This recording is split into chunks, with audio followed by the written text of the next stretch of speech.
Welcome to the Capital Gains Tax Solutions podcast, also streaming on Expert CRE Secrets, where we believe most high net worth individuals and those who help them, they struggle with clarifying their capital gains tax deferral options. Not having a clear plan is the enemy, and using a deferred sales trust is one of the best ways for you to defer capital gains taxes, eliminate the need for the 1031 exchange, eliminate the need for the stepped-up basis. Also, you can create and preserve more wealth. Hey, I am your host, Brett Swarts. In each episode, I'm joined by some of the best real estate, financial, wealth, and business minds in the world, where they share their ideas, deal stories, and inspiration. So together we can make complex tax deferral strategies simple and passive income plans achievable. I'm excited about our next guest. He's a seasoned real estate veteran with over 15 years of experience in many facets of the real estate industry. Starting his career house hacking, he quickly moved to flip houses in and around Metro Detroit, and eventually created a company called Renaissance Real Estate Ventures, which specializes in acquisition, financing, renovation, and resale of single-family residential properties in the booming city of Detroit, Michigan. Before joining Encore Real Estate Investment Services, he was also a senior advisor at Fortis Net Lease, specializing in commercial real estate, investment sales, and so much more. Please welcome to the show with me, Dan, and I'm gonna let you pronounce your last name, Dan, because I don't want to just butcher it. Dan, how you doing? Yeah, Dan Lewkowicz, doing great. DanOnTop.com. How you doing? Doing great. Yeah, you can find Dan at danontop.com. Excited to dive in right into our show. We're going to be talking about incredible opportunities for investors and investing in commercial real estate. We'll probably touch on some tax deferral stuff and so much more. That being said, Dan, for our listeners getting to know you for the first time, would you give us a little bit more about your story and your current focus? Yeah, sure. So I'm Dan Lewkowicz. I am a net lease investment sales broker, director of investment sales here at Encore Real Estate Investment Services. I'm also the host of the show DanOnTop.com. You can check that out. 37 years old. I've been a commercial real estate professional, or real estate professional, I should say, for probably about 15, 16 years. I got my first start in a company called Disability Made Easy, barrier-free home modification. I ran the sales and marketing for the company, and we would renovate homes to make them handicap accessible.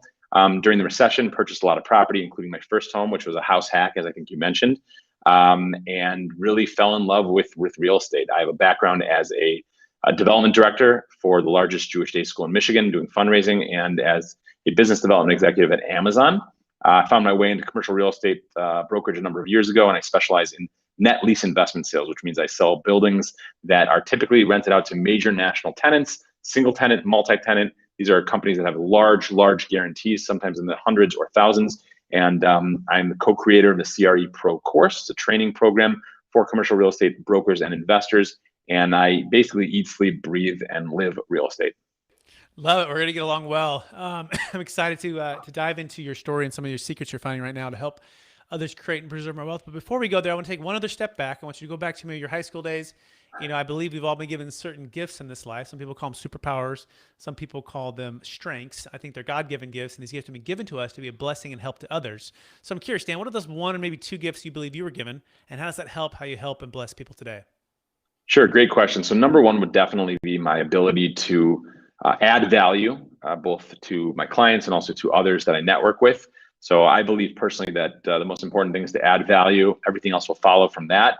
And then in a similar vein, just the ability to network, the ability to listen and hear a need, to understand a person's situation, and then to find a creative solution and to create a partnership to solve those issues together.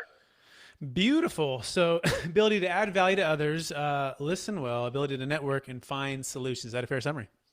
Yeah, perfect. Beautiful. So now let's dive right into finding incredible opportunities for investors, triple net commercial real estate deals. So what's the number one secret right now in a very challenging low inventory marketplace to find deals that make a lot of sense in the brokerage world or for your clients? I would say you have to look at a lot of deals. You have to have a great broker. You have to be aggressive. You have to be smart. You have to know what you're willing to compromise on and what you're not.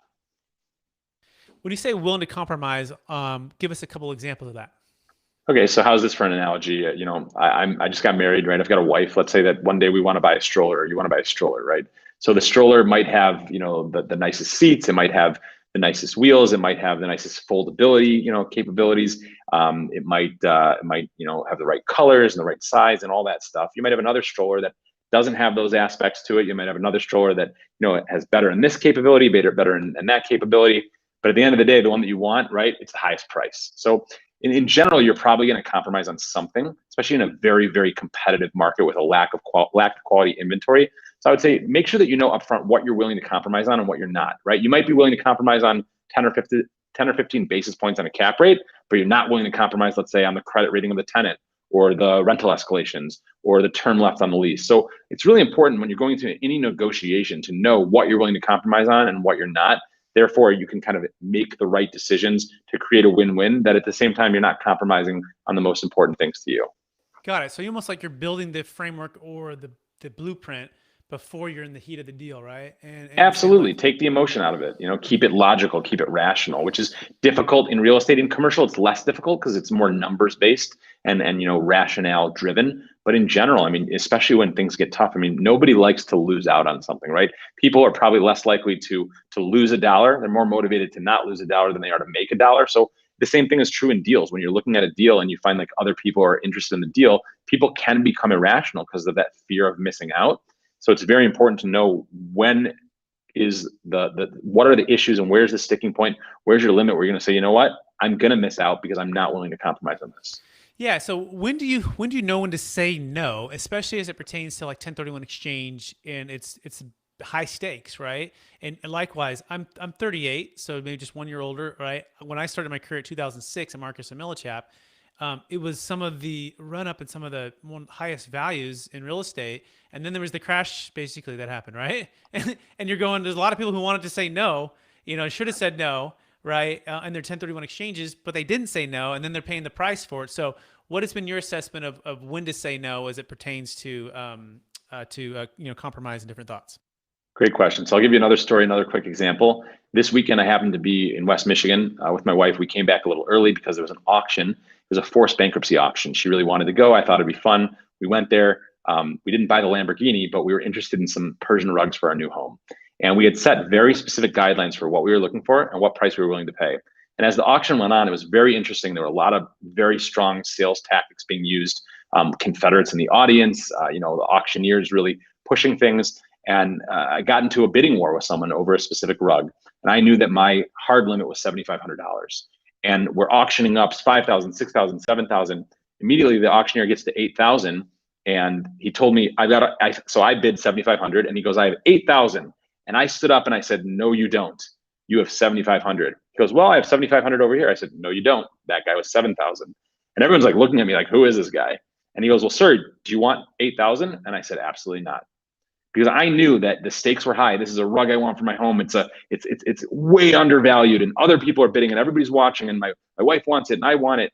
But at the end of the day, I knew that my limit was a hard limit at $7,500. And you know what? Another rug came up later that was a better rug, and I had a different price in mind, and I got that one. So it's really important to know going in, what are those hard limits? And if you're in a situation where you say, oh, well, that was my hard limit, but now the auctioneer pushed me up, there are other buyers, there's other situations in the market, this is a great deal. Really, it's very important to stay firm. On the other hand of the coin, though, what I'd like to say is that it's important also to know what you are willing to compromise on, right? Because in today's market, it's so aggressive, it's so competitive. As I said before, there's such a lack of quality inventory that if you are willing to compromise on certain things, come in right away, come in strong with those. If you don't care about a shortened due diligence or a higher earnest money deposit, why play games there? If price is your number one non-negotiable, then be a little bit more compromised on the other factors. Yeah, so much wisdom there. I can tell why you're a commercial real estate pro, Dan. And I want to just kind of pull this out a little bit, right? So separating the certainty of conviction versus the emotion, right? And so you should already establish those values, those convictions, those numbers, those underwriting, where you're willing and able to go, financially speaking, emotionally speaking, before the negotiation. Sure. Okay. And setting that hard boundary. This is what it is. And now on the flip side of that, you say, well, first of all, is that a fair summary on the first part? I'm sorry, is that a what? Is that a fair summary on that first part? Did I capture Yeah, that right? I love it. You said it very succinctly and quite well. Perfect. Now on the second part, you said pre-decide on what things are not that important to you or is valuable, right? And literally it'd be like, don't play games with it. It'd be like, look, I'm willing to remove contingencies right away, or I'm willing to do a shortened due diligence period. I'm willing to go, non-refundable maybe sooner, right? And like, if it doesn't mean as much to you, don't play games with those things. Right. Just go ahead and give that to them, because guess what? That might be the one big valuable thing on the seller side. And if you don't want to play the game, and I think I'm hearing you right, of like, oh, it's so important to me. Let me just kind of hold that carrot out there until he gives me what I want. You're saying lead with the things that perhaps are as valuable to you, but could be very valuable to them, and just give that to them up front. Is that a fair summary? Yeah, and it's very important in any negotiation, especially a real estate transaction where you're negotiating and then the actual closure of the sale or the end of the transaction is maybe weeks or months later. you have to understand that goodwill is very important and you're setting a tone. And if you go in and there's something that's not important to you and you're kind of like just being uber aggressive and maybe greedy, it's going to come off to the other party. And, I know like I'm guilty of this because I'm probably one of the most aggressive, assertive people out there. And I'm looking right now, I'm selling one of my homes. And when I do my own investments, I often find myself getting in that thing. I'm just as aggressive as if it's a, 10 or $100 million deal when I'm dealing with a cheap residential home. And I have to stop and tell myself, Dan, this isn't a deal where you're fighting to get top dollar or fighting to make top dollar.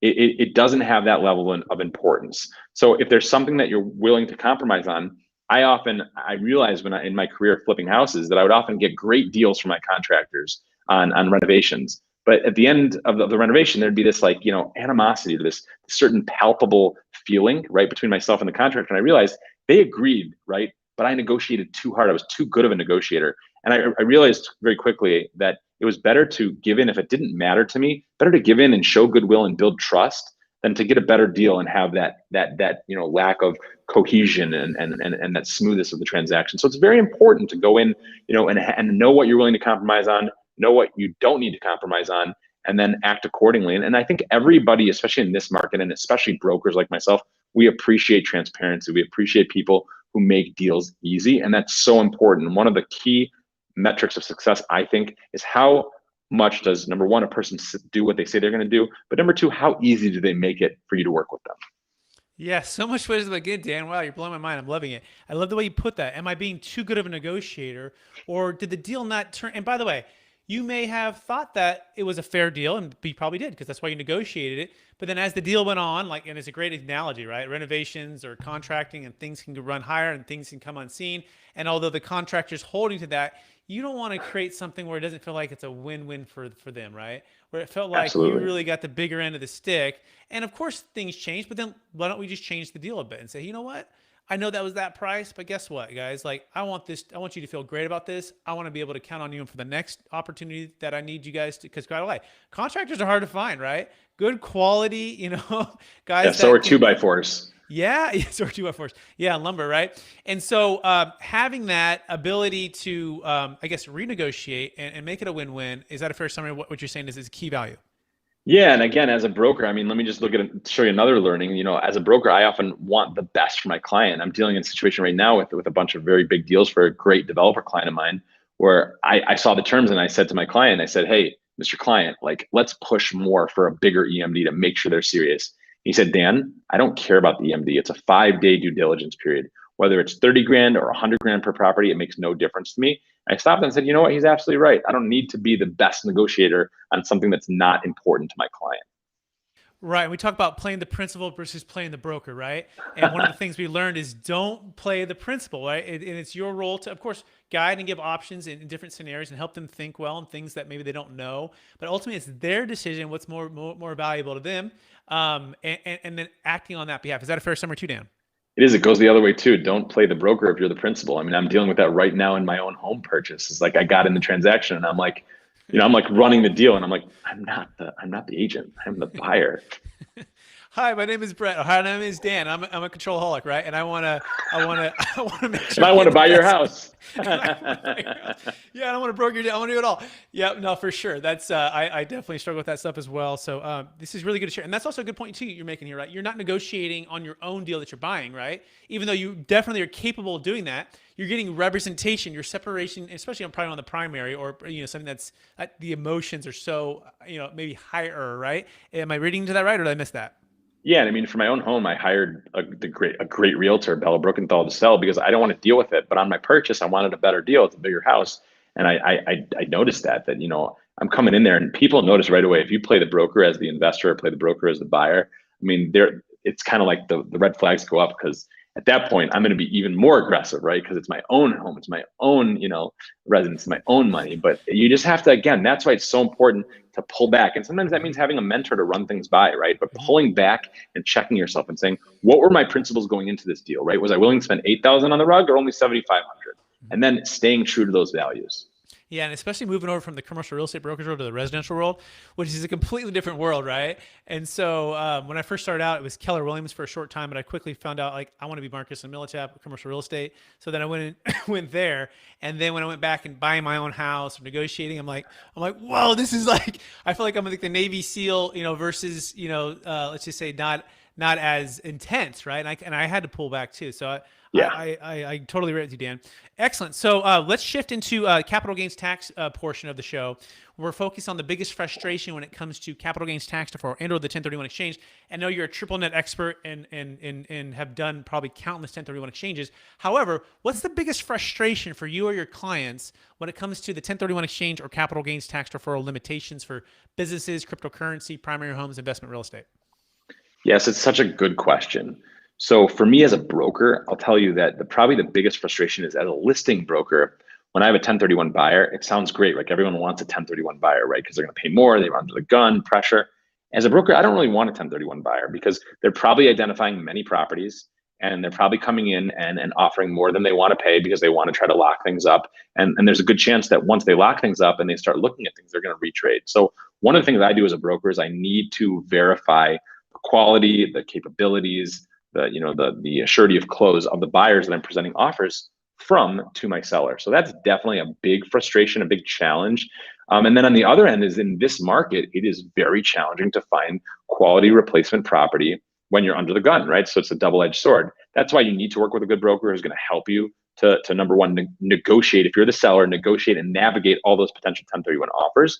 And number two, if you're in a 1031, you need to have a great broker who's going to not only just scour the open market, right? But they're going to scour the off market. They're going to scour, the in-house deals. They're going to call other brokers. They're going to network and do whatever they need to do to add as much value to you. So, it's interesting. And I know that, you're a big DST guy and DSTs are great. I think there's different applications for different situations, and it's very important for everybody to be open-minded, right? Because as a broker, I will present DST options to my clients, and some clients will say, "No, no way. There's no, I don't own this property and liquidity and this and that." But others are like, "Oh wow, I didn't even know what that was." And as a broker, after doing this for many years, I didn't even know what it was until someone like you reached out to me and we sat down and I said, "Hey, draw this out for me. Let's talk about it. Let me bring my client in. Let's see if it's a fit." And at the end of the day, as a broker, it's not pressure sales. Okay, as a broker, I am actually an advisor.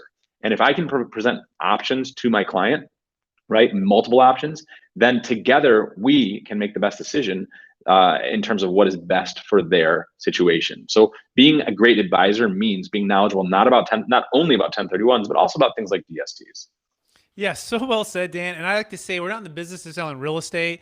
We're not in the business of even selling, deferred sales trust, Delaware statutory trust, or 1031 exchanges. We're actually just in the business of solving problems, right? Yes. And we can take a step back, like you said, and then sit on the side of the table and say, hey, look, first of all, what are you trying to achieve? What are your goals? What are your outcomes? What's the big picture here, right? And then what tool is going to help you to get there best? By the way, we just did a recent deferred sales trust coupled with the Delaware statutory trust. There's a combo. Did another one where it's a partial 1031 exchange and then a partial deferred sales trust. So it's not always one size fits all. It's sometimes a combination of all three. And it's just realizing that it doesn't have to be just the 1031, right? And for those who want to learn more about the Deferred Sales Trust, you can go to capitalgainstaxsolutions.com and you can learn how it can defer taxes on primary home, business, investment real estate, cryptocurrency, and it can save a failed 1031 exchange without having to identify. But here's the other part of this. Now, I'm curious, Dan, is Biden might take away or limit the 1031 exchange. So that basically, my understanding, gets rid of the Delaware Statutory Trust, which is just another form of a 1031, right? A traditional DST. It gets rid of the 1031 exchange, obviously. And now you're looking at, now, of course, it's $500,000, so you can do smaller deals, but essentially a lot of the bigger deals would be eliminated. But what are your thoughts on that proposal and what it might mean to commercial real estate? Yeah, so my thoughts are hashtag save the 1031 because it's such an incredible vehicle for not only real estate transactions, but commerce as a whole. I mean, think about every transaction has a broker, it has investors, it has appraisers, it has inspectors, it has environmental, it has title, it has everything, right? And if we get rid of it, which I really don't think we should, we're going to be dealt with a situation where we're basically disincentivizing people to take that entrepreneurial spirit and to continuously build and buy and build and buy and build and buy. So it's definitely very, very concerning. I think that it's just frankly, I think that it's incredibly myopic and short-sighted. And I think that anyone who's watching this should stop what they're doing. And after done listening, of course, this is a great show, But afterwards, go ahead and contact your local legislator, your senator, anybody. That's the beauty of being an American, right? Is that we have a voice. Contact them, let them know what you think. Keep in mind, I'm not a skies falling chicken little type guy. I do know that the market is being heavily influenced by fear right now. Fear of the 1031 going away, capital gains taxes changing, tax brackets changing. And typically in a market that is motivated by fear, that creates market inefficiencies, which does all different types of things for pricing, but it also affords investors and brokers who keep their head down and stick to their principles, like we talked about before, the opportunity to make a lot of money. So what I will say is that the 1031 has been around for just over 100 years. It's been on the chopping block before. Will it go away? I don't know. Will it be significantly limited? I don't know. My take is free commerce, is build small business, build industry, build e-commerce, and all that good stuff. So I hope it doesn't go away. Will we survive if it does? Absolutely. Will brokers still make money and investors still make money? Absolutely. Will things change? No question about it. Beautiful, Dan. I love the way you put that. And then the other one just to touch on, which might be a whole nother show, is the potential elimination of the stepped up basis, which to me is the biggest potential hit to American wealth in the history of America, right? If it actually goes through. And so do you want to just touch on that for maybe just 1 minute? Yeah. I mean, you want to get me all riled up at the end of the show, I guess, right? So, I think that unfortunately we have this misguided war against the wealthy, which is absolutely ludicrous and ridiculous. And the stepped up 1031, the stepped up basis, what it allows you to do is, let's say I come in at $1 million investment, right? And over 10 years, I build up another $1 million of equity and I go to sell it. Well, if it was going to be a regular transaction, I'd be taxed on that $1 million of gain. Assuming we've got a 1031, then what happens at the end of that transaction is I can 1031 that $1 million. Now I've got $2 million. And it's not just that I have extra $1 million without the tax liability of, let's say, maybe 30 or 40%, right? So $1 million could turn into 700, 650, 600,000. So it's also the fact that I can leverage that savings on the tax deferral through financing, right? So it makes a big difference. Now, fast forward 5 or 10 years later, boom, now it's 3 million, now it's 4. Keep going and going and going. And then the old adage in our industry is 1031 until you die, right? Because once you pass away, right, everyone should live and be well. But once they pass away, the property now has what you had mentioned, a stepped up tax basis, which means that even though you bought it for $1 million 70 years ago, now maybe you've rolled 1031 over and over and over again. Maybe now you've got $8 million, maybe $7 million of deferred taxes. Well, theoretically, if there was no stepped up tax basis, when you died, now your heirs would be responsible to pay taxes on that gain. The stepped up tax basis makes it so simple that a new heir or new owner can reach out to a broker like myself for a complimentary no obligation value proposal. We will come up with a market analysis and tell you, no, that property is not worth $1 million like it was 70 years ago. It's worth 7 million, 7.2 million, 8 million, whatever it is. And now you start that clock all over again. So previous owner 1031 until they die goes to the heirs at a new stepped up tax basis, goes on and on and on and on. If we get rid of the 1031 and we get rid of stepped up tax basis, it is going to be relatively catastrophic. We will survive. We will keep going. That's America. That's ingenuity. That's the American way. However, just think about that. Who in their right mind wants to pay more taxes? I sure as heck don't. I don't think you do. And I think that anybody who believes that it's good for the economy and good for the country, it's a misguided. Typically, based on many, many studies, no matter what we tax people at, there's still always going to be a certain threshold of collected taxes by the government from the US people. I don't know the exact number, but it's surprisingly very low, maybe 15 or 20%. So why make life more difficult? I'm a fan of taking the path of least resistance. 1031 and stepped up tax bases are incredible vehicles, and they're not loopholes. These are parts of the IRS tax code, section 1031, for example, and they're there to be utilized for the benefit of the individual, the corporation, the country, the society, period. Yeah, so well said. I agree with everything you said. And also want to add that it's actually really good for the IRS, right? Because it's a study of macroeconomics. As the money moves, guess what? There's new property taxes assessed on that new property that's been sold. There's commissions paid to brokers like ourselves. There's more commerce, more industry. There's more commerce, more industry, more value add. More, and actually, there's more tax revenue created from this. So the IRS wins, right? It's also why the Deferred Sales Trust is also a winner as well, right? Because you're deferring taxes. Also why they have IRAs, 401ks. These are things that are actually a winner. They're not trying to avoid taxes. They're actually trying to spur economic growth, incentivize commerce, which creates more wealth for more people and more tax revenue for the government. We are fast running out of time. So Dan, I think I'm gonna have you back on the show because we've kind of just scratched the surface, I feel like. And I know you got to run to your next thing. So for our listeners who want to get in touch with you, Dan, would you remind them one last time what's the best place for them to find you? Yeah, I mean, you can go to www.danontop.com. That's danontop.com. If you want a proposal, you click a button right when you land there. If you want to talk, you book a call. If you want more information or be added to our mailing list, put it there. If you want to watch our show, you can click there. If you want to see, I'll have you on my show one day. You can see your episode on our website. Very active on LinkedIn. Dan is my first name, last name, Lewkowicz, Lewkowicz. And then I try to make myself as available as possible for people to add value. You can give me a call on my cell phone at 248-943-2838. Again, 248-943-2838. If there's anything I can do to add value, if you just want to talk shop in real estate, if you're looking for a job, you're looking to build your business, you're looking for mentorship, coaching, anything, any way I can help. If I can't do it, pretty much guarantee I know somebody who can, and I'd be happy to connect and add value.